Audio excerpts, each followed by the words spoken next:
Saya dibenari premise. Lah nek wis dicipta terserah dilakoni nggih apa?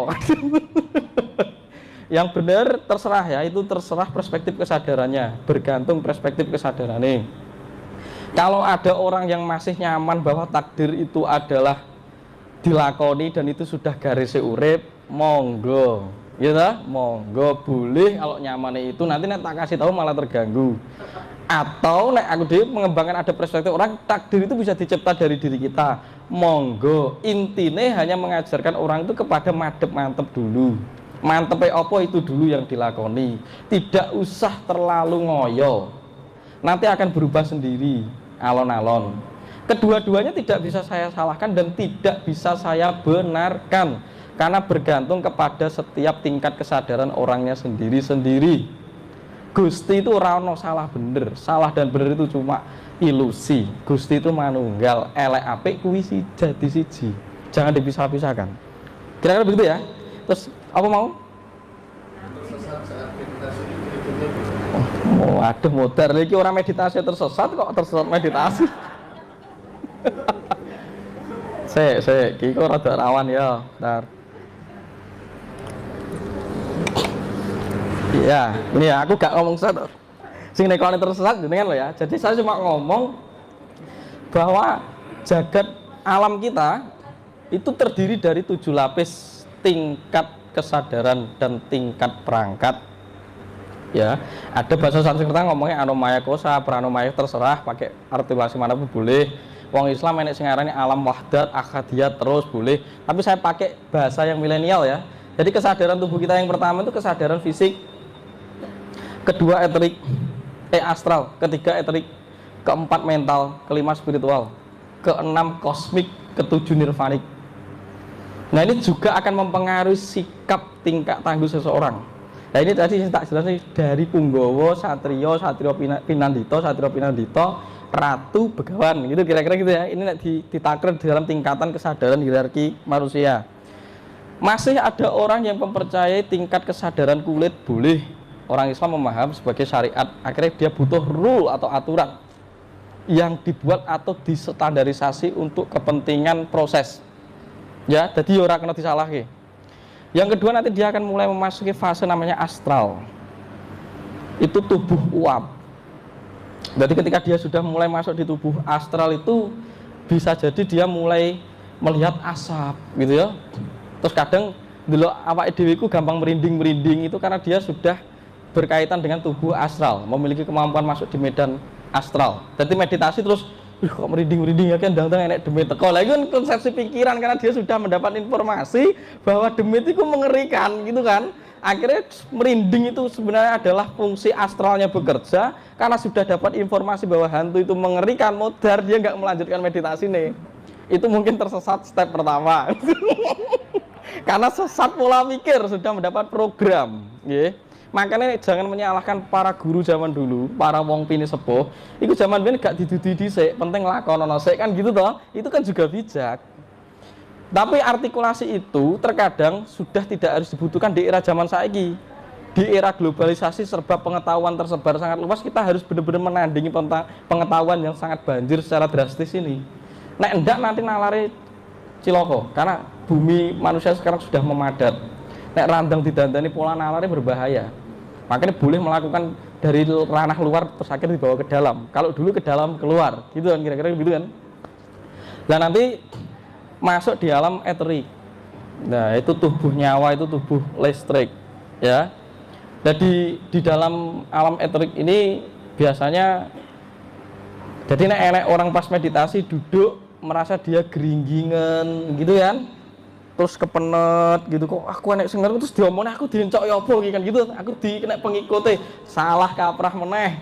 Jadi itu sebenarnya fenomena kelistrikan Anda sedang bekerja untuk mengurai darah yang memejal, daging yang memadat karena struktur tubuh kita itu kan sudah banyak difungsikan, akhirnya mengendap, akhirnya menjadi kekakuan otot ini nek bahasa medis. Maka terkait ada kecenet apa ya gak apa-apa dipijeti oleh tubuh eterikmu sendiri.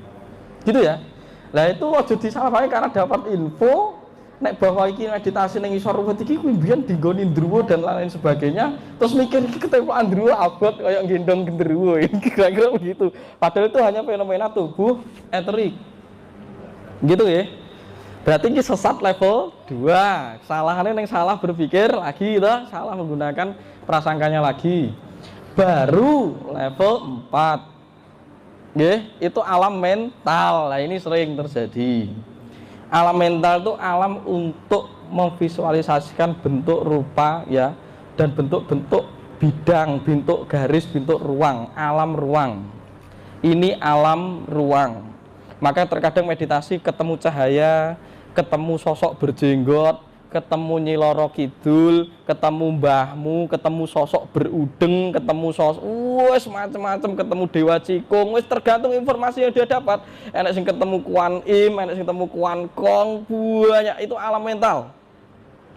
Data memori yang dipersonifikasikan dari apa? Memori panca indera yang pernah diserap dari waktu ke waktu. Termasuk saat dikandung ibu. Ibumu kulino diceritani demit ae bentuk ning jabang bayine, akhirnya alam bawah sadar bayine isine demit tok. Akhirnya mergo ibune ceritane zamane mbahe terus akhirnya bayine iki isine mbahe tok. Personifikasi mbahnya tok. Akhirnya ketemu nggo jare, aku mau ketemu ning wong nggo jare di dalam meditasi. Ya boleh. Tapi Anda tidak boleh melekat ke situ. Engkau ndak meledu-meledu. Yang meledu adalah diri Anda sendiri. Anda akhirnya mencipta aku kok oleh dawuh ya. Aku ketemu Mas Tunjung dalam meditasi, aku kan jegur sumur lah ciloko iki. Padahal aku orang ngongkon gitu ya. Dan akhirnya dia masuk sumur malah celaka kan gitu. Nah, ini yang hati-hati. Selama aspek itu menurut, makanya sadar itu penting, menyadari, meditasi itu latihan sadar. Selama aspek itu menurutmu mampu dan bermanfaat untuk koordinatmu melakukan, ambil. Selama itu tidak masuk akal, ojo sih, ya, jangan dipakai. Ini sesat taraf keempat. Apa meneh sih ganggu pikiran meneh, alam bawah sadar lagi, gitu ya. Baru aspek spiritual. Di sini kira-kira wis gak meledu, kira-kira secara analis gak meledu. Karena makanya orang zaman dulu itu goda yang paling terbesar di dalam perjalanan spiritual memasuki gelombang yang bersebut niskala, alam kesadaran itu adalah alam mental, alam cipta, ya, alam kumoro, ya. Alam kumoro ini yang mengganggu kita. Makanya tradisi Jawa kuno itu ada beberapa laku-laku ekstrim, ya, mohon maaf, ada beberapa laku ekstrim yang disebut tantra Bhairawa, aliran Pangiwa, ngono ya. Jadi dia seperti empu tantular itu bertapa berkalungan usus mayat, kan mengerikan sekali itu. Empu prapanca bertapa di usus perut kebo, ya. Kenapa? Terus ada tradisi kue ziarah kubur. Terus dulu ada Pancamakara Puja, tradisi menyembah Batara Durga. Itu maksudnya apa? Itu maksudnya untuk melatih kegetiran dan kengerian kita itu lepas, karena itu mempengaruhi mental kita. Kita menyadari bahwa kita juga terkandung unsur yang menjijikan, unsur yang ngeri, yang mengganggu panca indera sendiri. Bingung mambu sing gak bener, bingung delok rupa yang tidak sesuai dengan standar pikiranmu, bingung lihat darah, takut dan lain sebagainya, itu berarti ada masalah di alam bawah sadarmu. Kamu mendapat sesuatu yang masih getir dan luka batin yang parah. Makanya delok wong kena getih ngeri, delok apa-apa ngeri, ini dilampaui semua. Karena sejatinya kita harus berhijrah dari alam itu. Kira-kira begitu.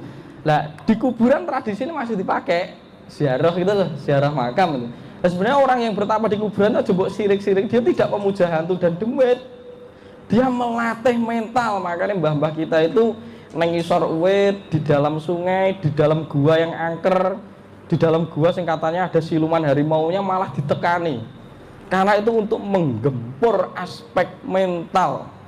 Seorang pendekar itu nek urung lulus juga sabuk ning kuburan belum disahkan jadi pendekar. Karena apa? Mental harus mateng.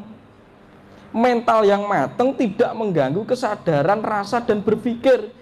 Nek arep perang akhirnya titis, roh musuhnya arep manah gak kelewat. Lah pas arep manah musuhnya, terus kita dipanah kok malah ula wedi dhek mlayu ora sida gitu. Perangnya dia kalah.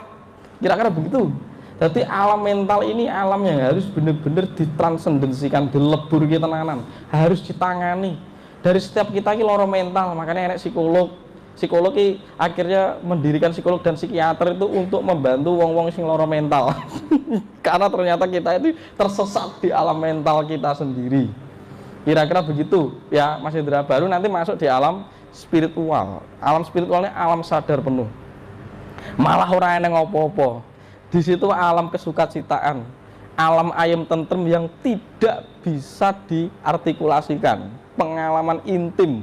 Makanya dilambangnya sebagaimana kamu seperti seks yang nikmatnya tiada tara. Ya maksudnya kuwi jangan disalahpahami ya. Kira-kira begitu. Baru nanti ketika sudah berhijrah itu ada transendensi lebur kepada memori kosmik. Karena dirimu juga terbentuk dari panca mahabhuta. Geni balik ning geni, banyu balik ning banyu, lemah balik ning lemah, kembalikan semua memori itu dan melebur. Akhirnya nirvanik suwung hamengku ono. Tidak menjadi masku mambang. Kamu menjadi sesuatu yang belum terjadi sebelum kama petak dan kama putih kama bang bertemu. Jadi mas kumambang hilang lenyap seperti murni gadis perawan ibu murayana isi nopo wetenge. Kira-kira begitu. Dari orano jadi ada terus kembali ke tiada. Guys, itu ya kira-kira. Nek enek sing kurang paham tekok meneh. Kira-kira tak kutah nek kabeh ora ngurus karepmu engko kowe mudeng apa ora terserah. Nanti cari guru